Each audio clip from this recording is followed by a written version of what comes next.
बहुत समय पहले, जब पृथ्वी और आकाश के बीच असीम अंधकार छाया हुआ करता था, ब्रह्मा जी ने देखा कि जीवन के लिए स्थिरता और संतुलन की जरूरत है। उन्होंने देवताओं से कहा, इस संसार में एक शक्ति की आवश्यकता है जो सब कुछ संतुलित करे और संकटों से रक्षा करे।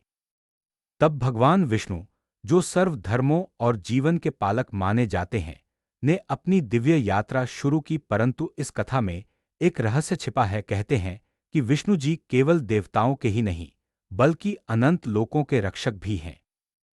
एक दिन एक असुर राक्षस ने ब्रह्मांड में अराजकता फैलाना शुरू किया। उसकी शक्ति इतनी प्रचंड थी कि देवता भी उससे मुकाबला नहीं कर पा रहे थे। तब भगवान विष्णु ने अपनी नभ सिंधु रूप धारण की। यह रूप कोई सामान्य अवतार नहीं था। कहते हैं यह रूप आकाश और समुद्र के मिलन से बना था, जिसमें अनंत तारों की चमक और समुद्र की गहराई समाहित थी। नभ सिंधु रूप में विष्णु जी ने अपनी शक्ति से पूरे ब्रह्मांड की ऊर्जा को संतुलित किया। वे एक साथ तीन स्वरूपों में प्रकट हुए, शांति, शक्ति और प्रज्ञा। उनकी आंखों से निकलती दिव्य किरणों ने राक्षस को घेर लिया। हर कदम पर उनका पांव धरती को स्थिर करता और उनका स्पर्श जीवन में सुख और ज्ञान भर देता।